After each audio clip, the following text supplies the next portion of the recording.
Hi, guys. I wanted to come on and talk about Mars retrograde, and I know that you guys are probably sick of hearing about it already, or you've probably watched all the astrological videos. Um, if you haven't, fair warning, I'm not going to go into like the deep technicalities and like all the science around it. I want to talk about humanity and happening on your end. It's happening on my end. It's happened a couple times. So hopefully that doesn't continue to happen. We'll just keep on going. So Mars is already stationed to retrograde tomorrow. And Mars will retrograde. Um, let's see. Oh, I didn't put a time down when it's going to start, but Mars will be retrograde in at 6 degrees Leo, and will regress into Cancer, and then will station direct in Cancer at 17 degrees Cancer on February 23rd. So we have Mars retrograde for 2.5 months, basically. And that's about all the logistics we're going to get into with it, as much as, when it comes to like the scientific astrological part. We do also have Venus in Aquarius, and Venus will conjoin Pluto immediately on Sunday. And then we have the Sun opposite Jupiter retrograde on Sunday as well. And then next week we have, oh, and Neptune is direct also on Sunday. Wow, I almost missed that one. I even put a star next to it. So Neptune direct is also, and Neptune is direct at 27 degrees. This is the year that Neptune, or not this year, 2025 is the year that Neptune will ingress Aries, and we will be out of the Neptune in Pisces age. We've been there since 2012. Fun fact, I'll let you guys in on this little weird fact. The last time I went into the mental hospital, because I had to go into the mental hospital 3 times in my life. It's a very interesting story how that happened. But the last time was because I had been prescribed lithium by my psychiatrist, and nobody was monitoring my blood levels of lithium, and I literally went insane. Like, I went crazy. I was like hallucinating and all of those things. And it was literally February of 2012, and that was when Neptune ingressed Pisces right into my 6th house. And it was like, the 6th house is about your health. And, we also find everyday mental health there as well. And it's also across from the 12th house. And so there was a lot, Neptune, there was a lot of spiritual growth that happened to a lot of us during Neptune in Pisces.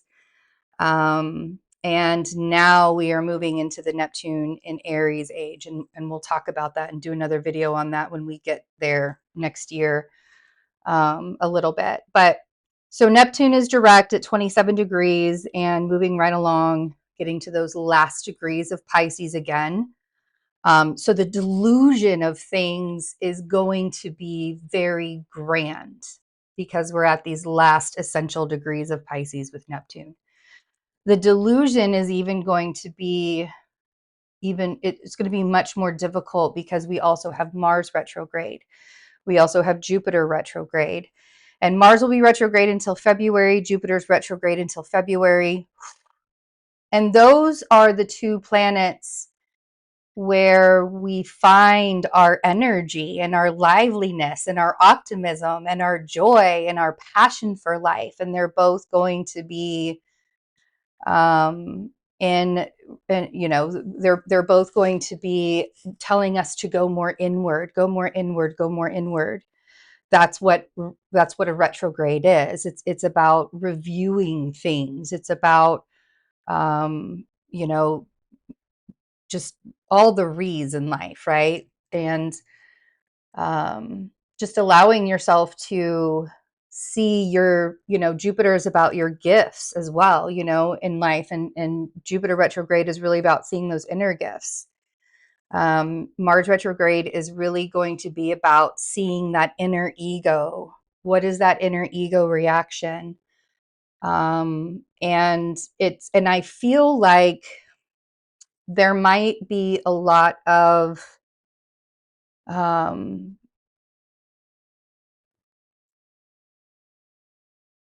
dark nights, I guess, is, we're in the darkest part of the year. And there's just this sense in humanity right now where people don't quite feel very positive about things. Like there's a lot for people to be upset about. There's a lot for people to be upset about. And yeah, so not an easy topic for me to talk about because mental illness is very close, personal to me, directly to me. I was diagnosed bipolar in my late 20s during my Saturn return. And I believe now, looking back at that, I was diagnosed bipolar for 10 years when I decided to take that diagnosis off of myself. But yeah, so I was diagnosed for bipolar for 10 years and I was medicated for 10 years. And really what had happened was that I had PTSD and I lost control of myself and I made really poor choices for myself. And people do that when they're 26 and 27 years old and, feels like it's the end of the world or feels like you need to find freedom or, whatever. Like I feel like everybody sort of goes through those things. So, and it was during a time when it was very easy. Britney Spears was bipolar at the same time. Like it was very easy to label crazy women with this like bipolar disorder.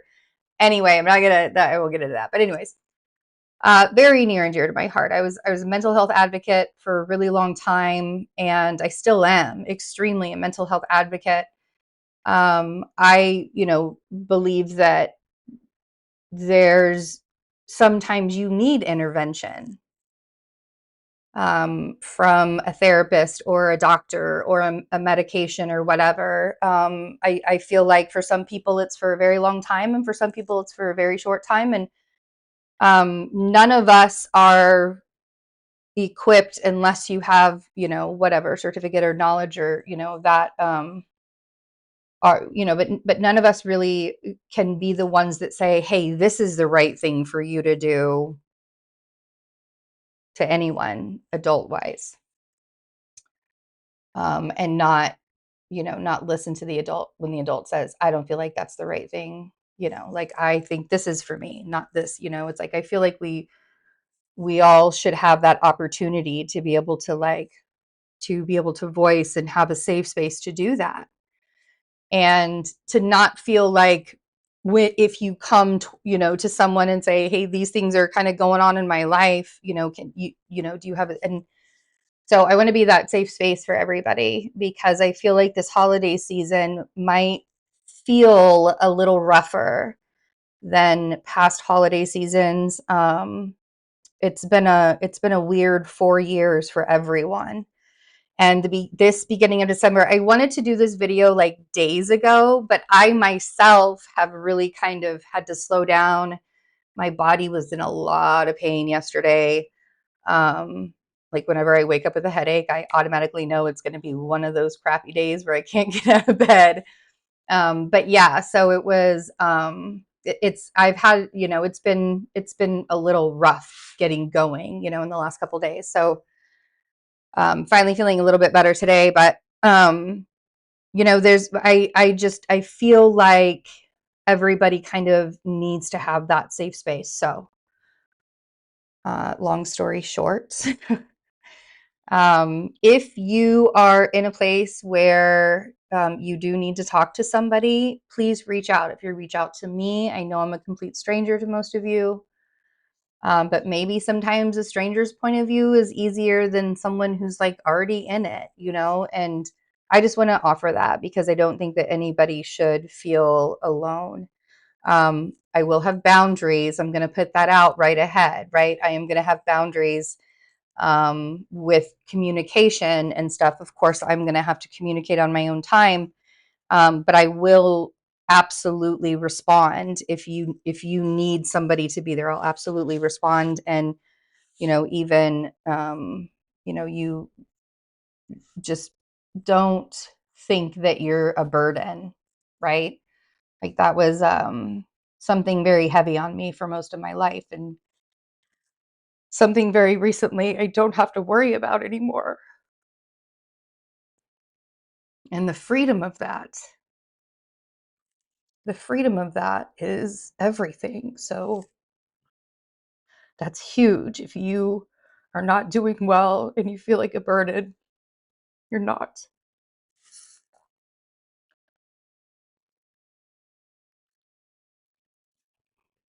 But I felt like it was important. Sorry. I just feel like it's important because it's human to go a little mad when the world feels like it's just like shot and crumbling around you. It's human to go a little crazy. And I mean, like I um will even reach out to friends too and be like, hey, do you need to talk? Like I did that this morning because like I can see when sometimes I can see it happening to someone that I'm close to. So not superwoman, so I can't, I'm not gonna be able to fix everything, but at least you'd have a safe space to come to and know that it's like a non-judgmental safe space. So that's what I wanted to talk about with this Mars retrograde and this Jupiter retrograde. We're under Mercury retrograde now as well. And it's just weird, like Henry and I often look at each other and we're like, is this real? Is this really like, is this really our life? Is this really happening? Because sometimes it feels, yeah, like a dream, like not even a good dream. Sometimes it feels like it's a nightmare. It doesn't, like, I don't even know, but um, we do have the Gemini full moon also coming up on the 15th, which, it's a good 10 days away from now, but that it's still, in the horizon, and leading up to this Gemini full moon, you really might feel like you're purging. I didn't even mention that today we have Mercury retrograde conjunct the sun in Sagittarius. We have that cazimi happening. So that actually might be one of the reasons why I have energy finally. So thank you, cazimi. But yeah, no, yeah, because we're gonna have like the sun trine Chiron. Like I'm looking at all of the aspects leading up to Venus opposite Mars, Mercury retrograde, sextile Venus, like everything leading up to the Gemini full moon, and Mercury actually stations direct on the Gemini full moon on the 15th. And that'll be direct at 6 degrees Sagittarius. And so the Gemini full moon is going to be real slow. You might feel a little mad because it's like all this airy stuff and that sun trine Chiron just a couple days before. Like there could be some massive purging, but it's like this. That's where I really feel like there's this opening up. But a lot of people don't take it as the opening up. A lot of people take it as kind of this like massive falling apart. And either way, it's coming at you. It's easier to reach out and be with somebody during this time. So I am starting my new medication next week. So I have decided to close my calendar until I know how I react to my medication. I do have a few readings that I'm going to finish up this weekend. And I appreciate everybody that supported and got those 6-month readings. So for right now, I have the rest of my December calendar open. I'm contemplating. I do have my January calendar open. So if you still want to get a 6-month reading and you can wait until January, it's still possible to be able to do that. So, and then of course, I'll let you guys know, I'm going to update you on how I'm feeling and, all that stuff. I know there are several of you that are just so supportive and I really appreciate it. And thank you for the emails. Oh my gosh, I've gotten so many emails from you guys lately and I so appreciate it.